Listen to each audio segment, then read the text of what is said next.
week on Meet Me in Moncton, I'm so excited to introduce you to one of my favorite people. She is hilarious and smart and beautiful because one of her kids saw a video of me one time and thought it was her.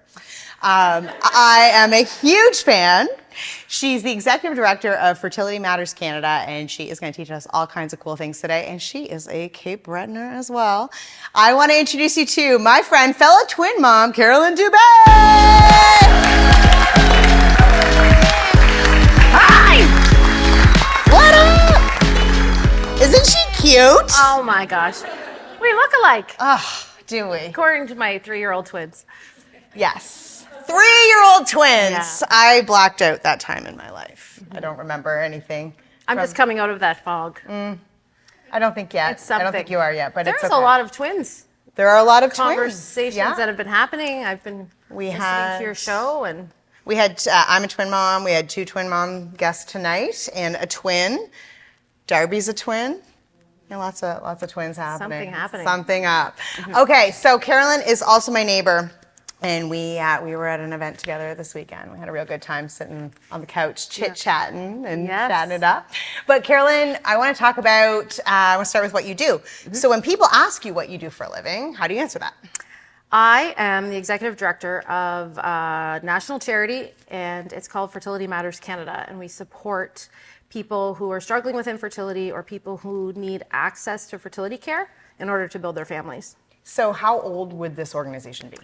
The organization itself is over 30 years old. I have been the director there for almost 9 years. Wow. Okay. Yeah. I can only imagine this would be, I won't, industry is the wrong word, I guess, but like an area that would be changing rapidly and ongoing. What was it like 9 years ago working in fertility, and what's it like today? Yeah, that's a great question, and it's really true. So fertility care is medical care, and just in terms of the science, it's brand new. When you think about how long we've been working on hearts and diabetes and things like that, reproductive medicine is really relatively new. The first baby born through IVF has just turned 44, maybe. Get out. So she's in our cohort of people. Wow. Yeah. So it's Holy changing cow. rapidly with the influx of AI. The science is really coming along. And in terms of support, so the reason I work in this industry is because we had to do fertility treatment for our kids. I started advocating after my first son was born. And back then, so that was 10 years ago-ish, I sort of am proactive, similar to you. I'm very kind of outgoing, and I'm very like a researcher, want to look for information. And there wasn't a lot to find, and a lot of support groups. And we didn't actually know in our close family and friend circle, we didn't actually know anybody that had gone through this. So as I've, over the past 10 or 11 years, I guess, the online support, the people that are coming forward and talking about it, not just the regular, everyday people like me, but also celebrities and people getting more vulnerable and sharing, because it's not an easy thing to talk about a lot, especially if you don't know anybody that's talked about it. So just in terms of support and awareness and education, we've come a long way. So, this is a show / podcast kind of for everyone, right? And I think it's really important that you're here because a lot of folks maybe don't realize how many people are impacted by fertility challenges. Yeah, share? So 1 in 6, we have brand new data from World Health Organization that came out this April. 1 in 6 adults worldwide are impacted by infertility. And that doesn't include single people who would like to go on and have a family on their own, and members of the LGBTQ community who often, if they want to go on to have a family, need to seek reproductive health to do that. So we're affecting 1 in 6 people globally? Globally, which also means 1 in 6 people in Moncton, 1 in 6 people in Canada. Right. And then how does that align with funding and government priority? So in Canada, we do not have, we have universal health care, but we do not have universal health care for the medical treatment for fertility. We do have, so 7 of our Canadian provinces and territories do provide some public funding to assist. And all the programs look a bit different. In New Brunswick, we have a one-time $5,000 grant that you can apply for and get access to, and it's a great help.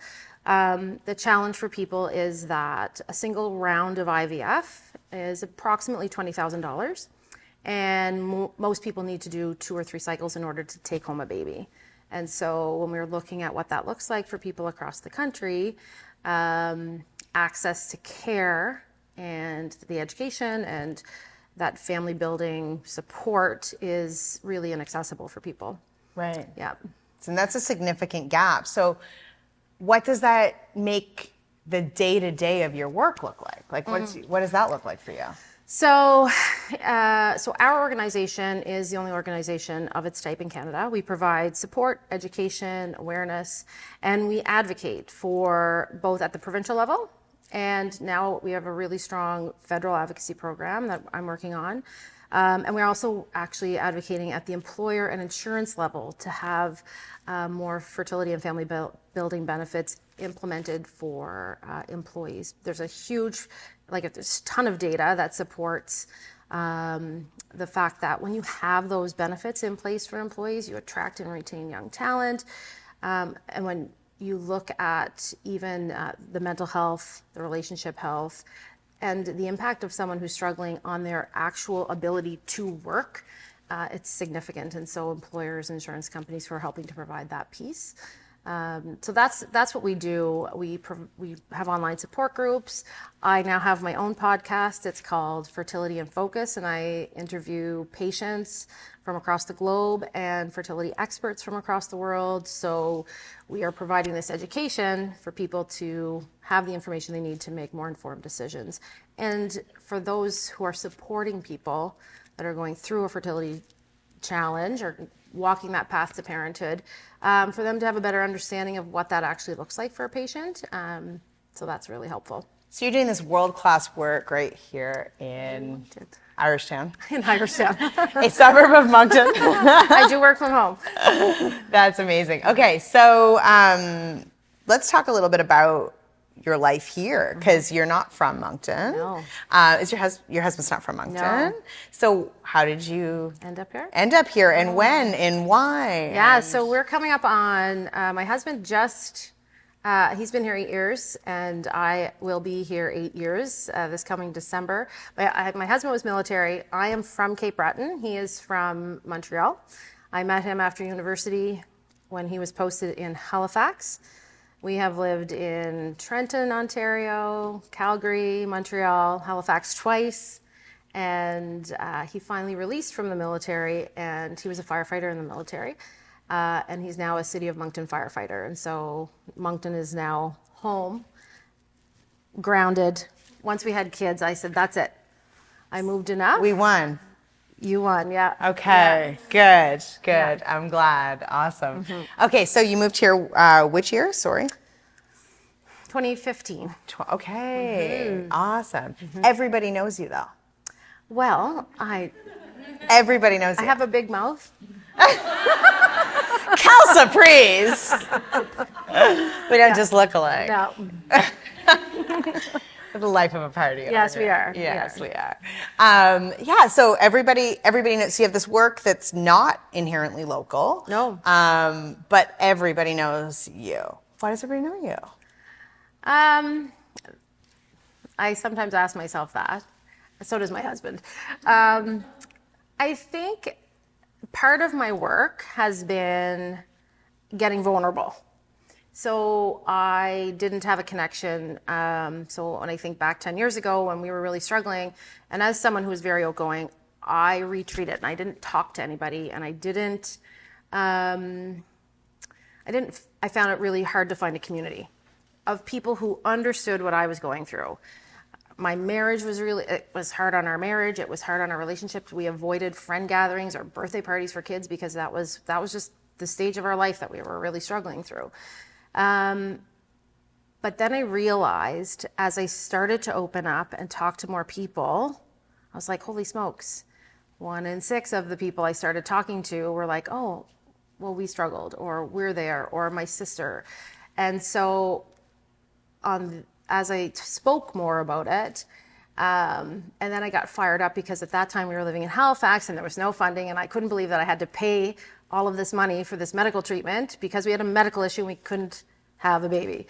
And I started to realize how much my vulnerability was helping a lot of people because of the private messages that started coming. People weren't actively out there sharing. And So you started talking about your story online. Yeah. Yeah. And so now I just get more vulnerable about the realities of a lot of different aspects of my life, you know. So it was fertility, but now it's 3-year-old twins. the mom of 3 boys. It's like, I find that creating that connection through social has been really helpful for me.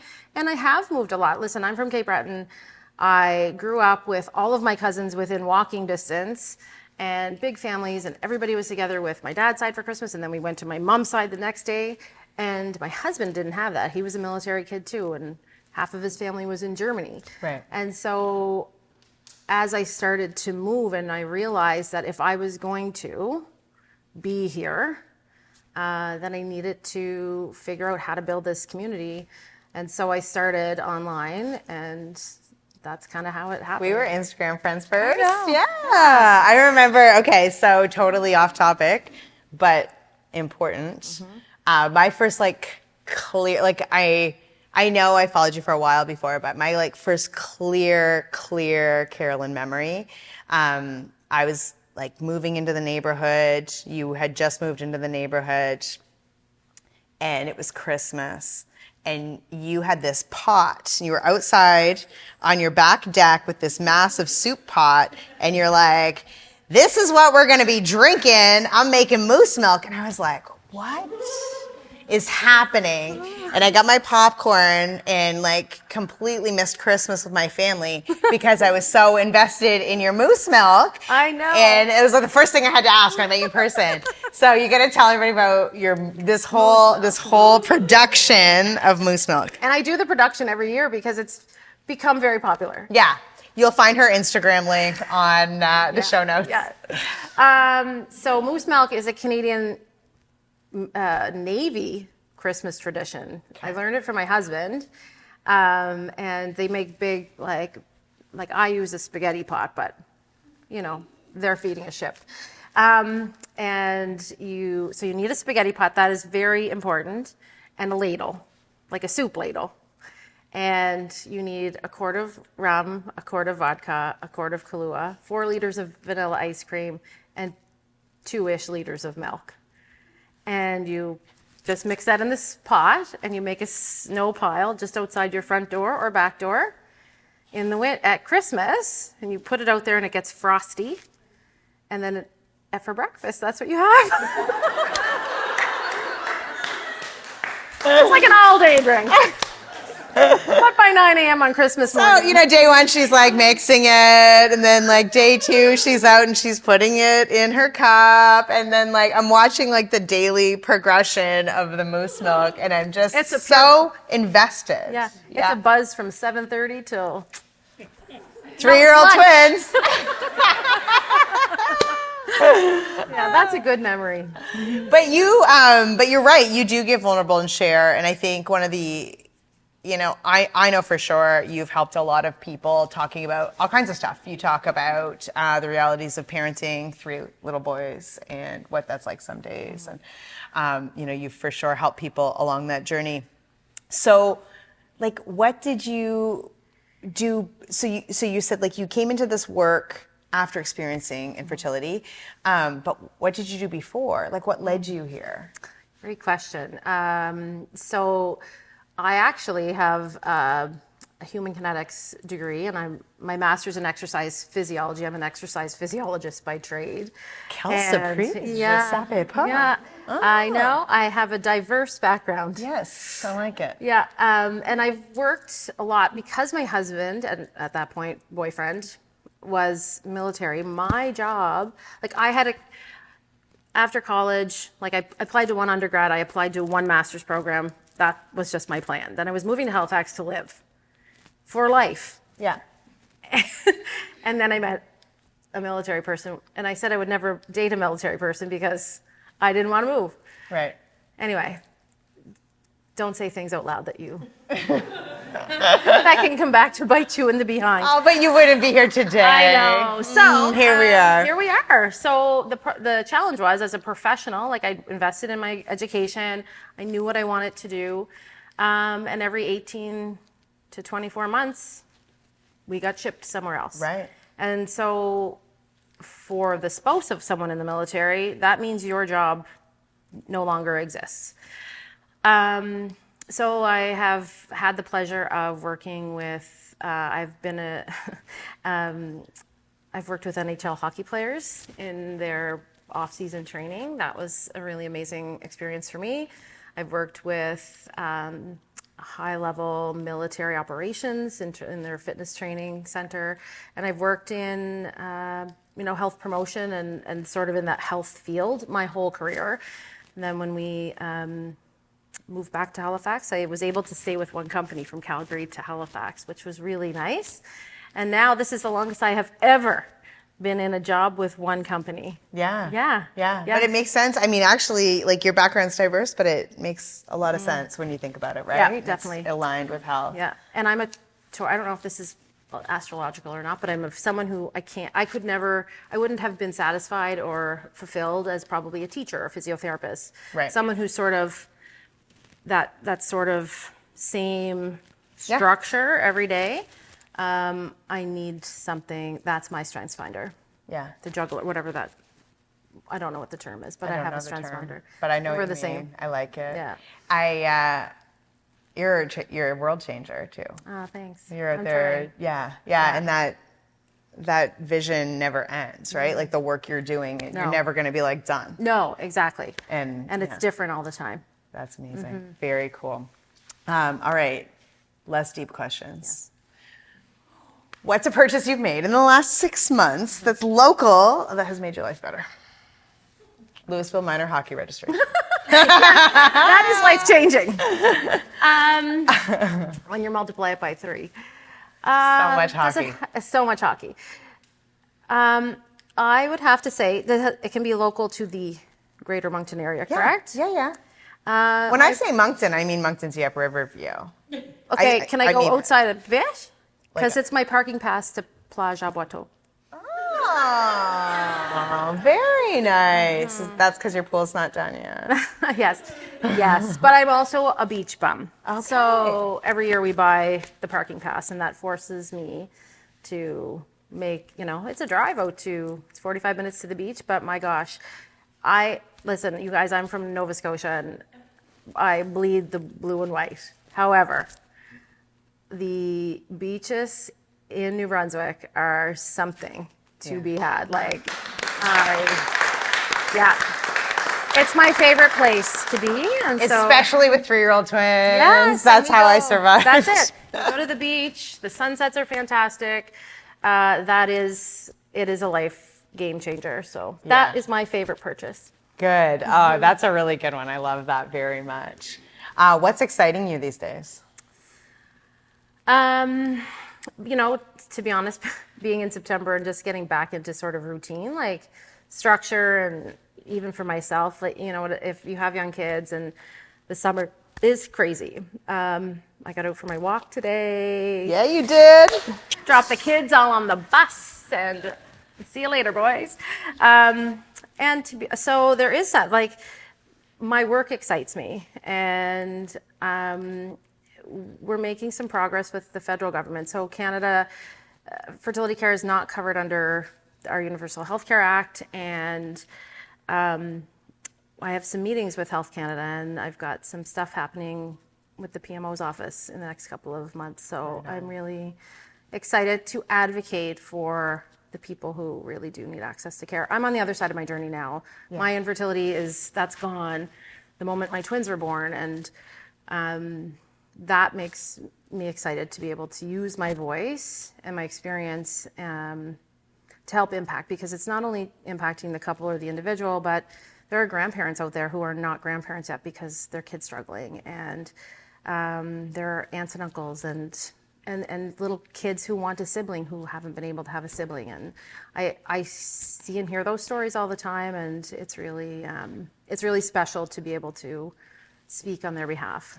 That's amazing. Yeah. Okay, so I know there's been a big milestone at your house with kindergarten.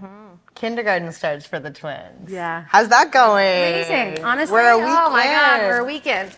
And it's interesting because everybody says, "Oh my gosh, enjoy the freedom, Mom." But my kids have been in full-time daycare, and I could pick them up at 5 or 5:30 if I needed to. Yeah. So it's less freedom. Yeah. Because they're home at 2:30. Right. So that's, Right. that's Yeah. a reality. Uh-huh. But we also chose to separate them. So my twins are 4. They'll be 5 in November. My eldest will be 10 in December. And when he's got that late year birthday too. And we actually held him back. I didn't send him to school when he was 4. Yeah. Because I was also due with the twins that year. And I was like, I cannot have him home at 1:30 in the afternoon and live. Right.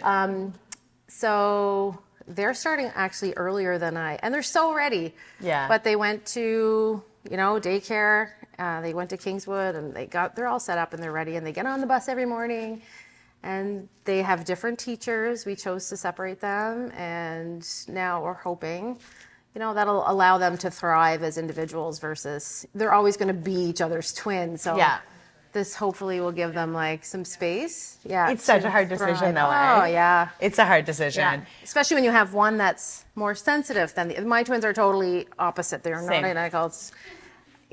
And but they come off the bus every day and they told me today, I sat with my best friend. Who's your best friend? Jake. He's in grade 2. Nice. And the other one sat with his social move. Yeah. The other one met a new kid in our neighborhood. He's on the bus coming home. Okay. So he sat with his new best friend. There you go. That's amazing. So day 3 is going well. That's amazing.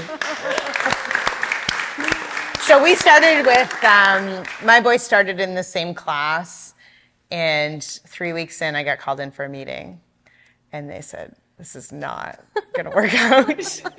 We're going to have to separate these boys. Yeah, my kids had no capacity nobody else exists when they're together. Nobody else exists. And so they had no capacity to be in a room and pay attention when their brother was right over there. It's real hard. Yeah. Yeah. So we separated too. Yeah. And look at them now. Look at them now. Amazing. I know, hey? Functioning members of society. Ish. Yeah. Ish. They're responsible. One of them's responsible for sure. One of them.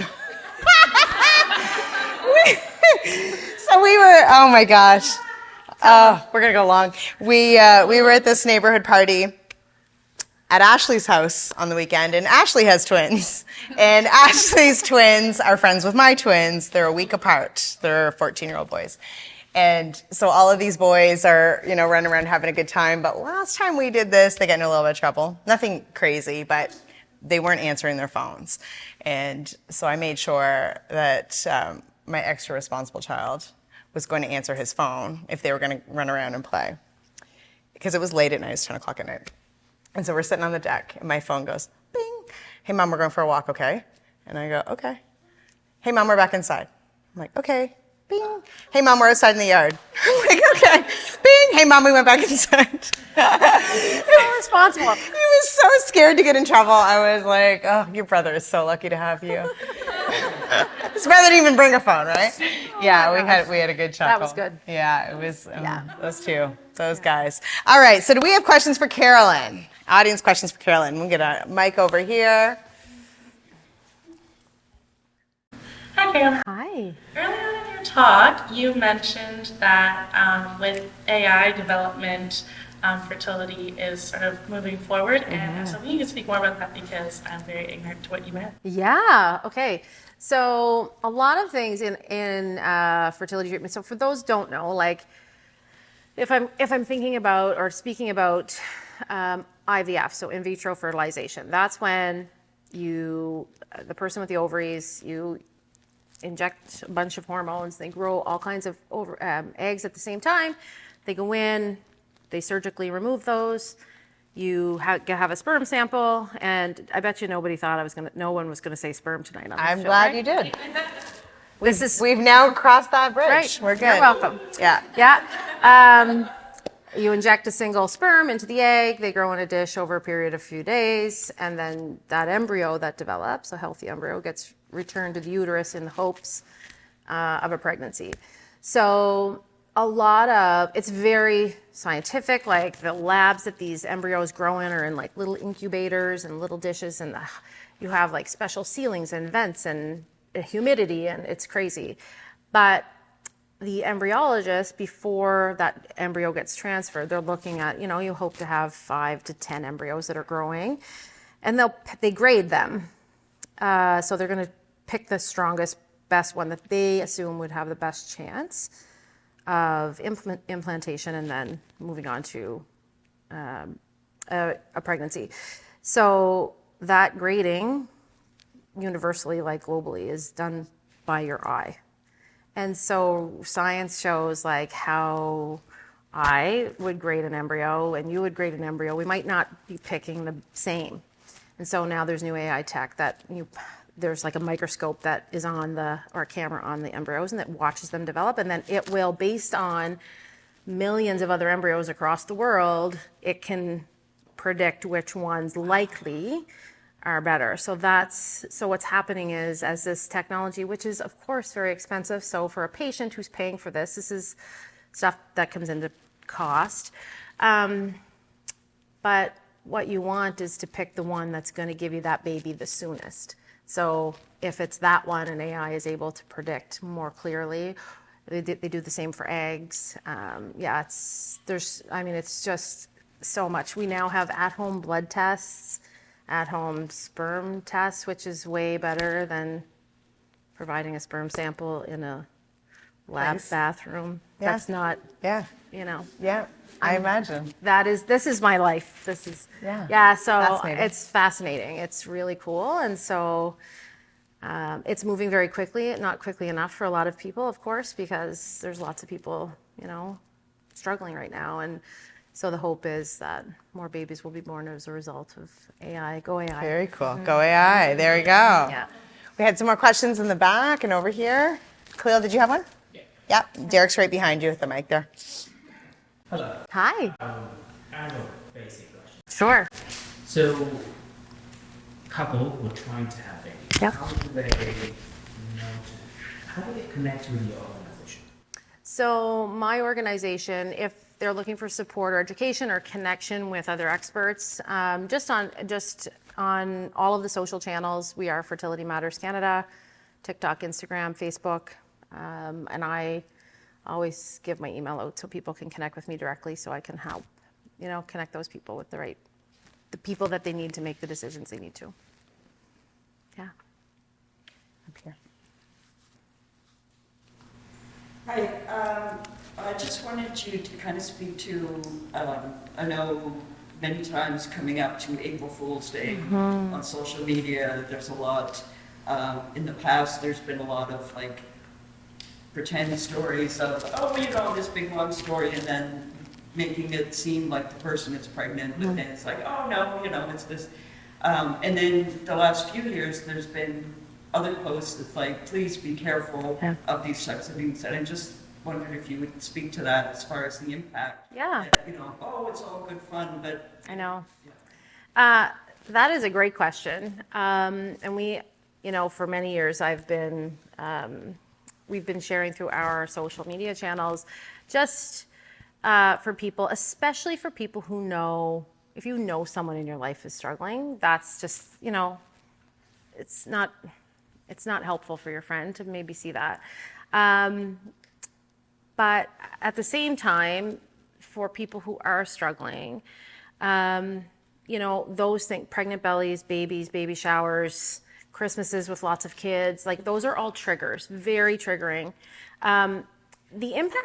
The mental health impact on someone who's been diagnosed with infertility, that diagnosis has the same impact as someone who's been diagnosed with a more severe medical condition like cancer. We don't treat it the same. And people don't understand it the same, and we don't talk about it publicly the same, and we don't get the same government support and resources to help with that. So with increased awareness, understanding how this really does negatively impact people and their families, it's not that you can't make, as I said, if you know someone in your life, just don't do it. don't ever ask someone like, oh, you got married, when are the kids coming? Or if someone's been married and they haven't had kids. These are things that we just don't ask. Don't put the pressure on your family, your friends, because you just don't know. It may be someone, they just don't want kids, or they're going to wait 5 years because they want to travel and someone's got a promotion coming up.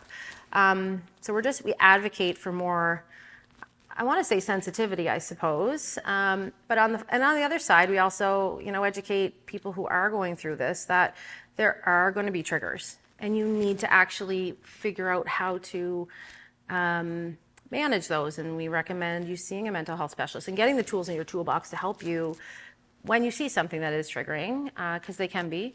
Certainly was for me. That was definitely my experience. Just to know that A, you're not alone, but also there are resources out there that can help you sort of navigate those things, like staying off social media at the 1st of September when everybody's posting kids back to school pictures. That's something that's incredibly triggering for people. So, and then one other thing I will add is if you are hosting something or having a party or hosting a baby shower or Christmas or a holiday, and someone declines to come, it may be that they can't physically get that is a really hard thing for them to do right now. So just give them grace in that moment of their life, and and check in with them if you know that they're struggling, if you know they've experienced a miscarriage or loss, and you know the date that the baby was going to be born. Send them a text or bring them some flowers, or just say, listen, I'm here, and I want you to know that I'm here if you need me, or I'm thinking about you. Thank you. Those are really good tips. Thanks. Anybody else? All right, everybody. Carolynn Dube! You're amazing. Thank you.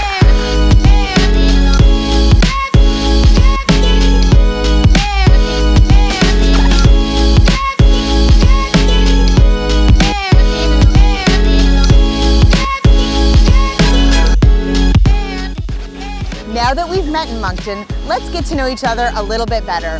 You can join us and our crew and our guests at our exclusive Facebook community. Just go to Facebook and search Meet Me in Moncton Insiders.